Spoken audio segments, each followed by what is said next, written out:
ओम नमो भगवते वासुदेवाय नमो नारायण। शिव हरि शिव हरि शिव हरि। हरिवंश पुराण में कहे गए हैं, पुत्र युधिष्ठिर पौरव के वंशज इस उग्र उग्र युद्ध में घमंड और मूर्खतावश मेरे पिता के निधन हो जाने पर मुझसे मेरी माता को मांगा। अपनी दुष्टता के कारण वह वैसे ही बदनाम था। सज्जनों द्वारा निंदित व्यक्ति मृत्यु के समान ही होता है। बच्चों, अगर बद से बदनामी बहुत बुरा होता है। बदनामी जिसकी हो जाती है ना, तो वो मृत्यु के समान होता है। बदनामी एक ही प्रकार की नहीं, बदनामी दो प्रकार की होती है। एक खुद होता है बदनाम, खुद ही हो जाता है बदनाम, गलत कार्य करके बदनाम हो जाता है। और एक आजकल की हवा थोड़ी इधर उधर चल पड़ी है, तो आजकल की जो बेटियां हैं आजकल थोड़ा समझती नहीं। मुझे माफ़ करना, मैं किसी के उसमें नहीं वो कर रही हूँ कि माँ बाप की जो अपनी इज्जत बचा ले तो वो बहुत बड़ी बात है। नहीं तो के नाम कोई जैसे लड़की इधर उधर चली जाए तो पिता का बदनामी होता है, उस पिता का बदनामी होता है। पांचों उंगली बराबर नहीं होते बच्चों, पांचों उंगली बराबर नहीं होते, सब एक जैसा नहीं होता। लेकिन मेरे बस एक हाथ जोड़ के यही प्रार्थना है, अपने माँ बाप की इज्जत का ध्यान रखना। क्योंकि वो 20 साल अगर आपको खिलाते पिलाते और पढ़ाते लिखाते हैं, और कोई बंदा आके 10 दिन में आपको अपना लेता है और आप अपने माँ बाप से दूर हो जाते हो, तो इससे बड़ा और दर्द और दुख की कोई बात नहीं है।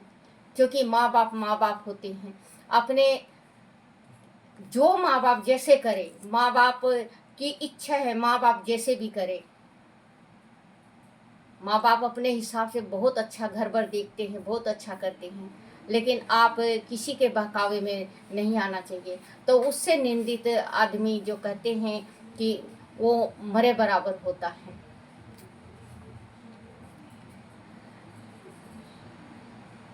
निंदित व्यक्ति मृत्यु के समान ही होता है।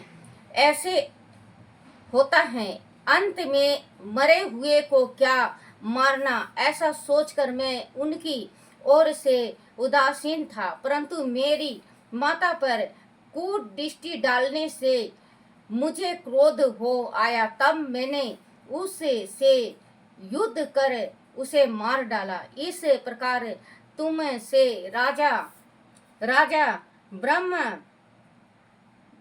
ब्राह्मण दत्त की वंश बेली कही। अब उनका जीवन चरित्र भी कहता हूँ, सुनो।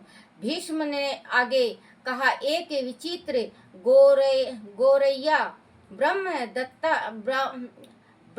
दत्त की मित्र थी। उसका नाम पूजनिया था। वह ब्रह्मा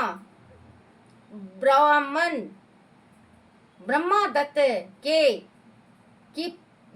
मित्र थी। उसका नाम पूजनिया था। वह साथ ही रहती थी। जब ब्रह्मदत्त ने सर्वसेन नाम पुत्र को उत्पन्न किया, तभी पूजनिया ने भी एक अंडा दिया।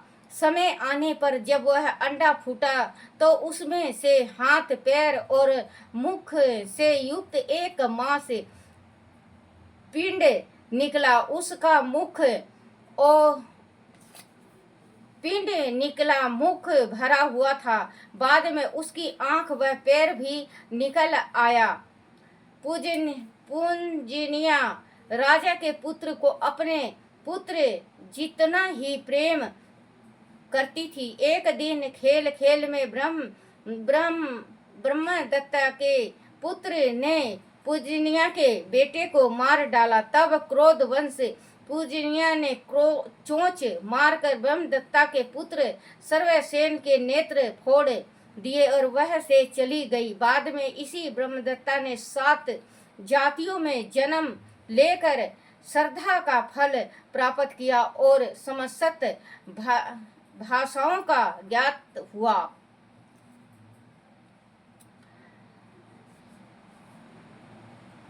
राधे राधे बच्चों, राधे राधे।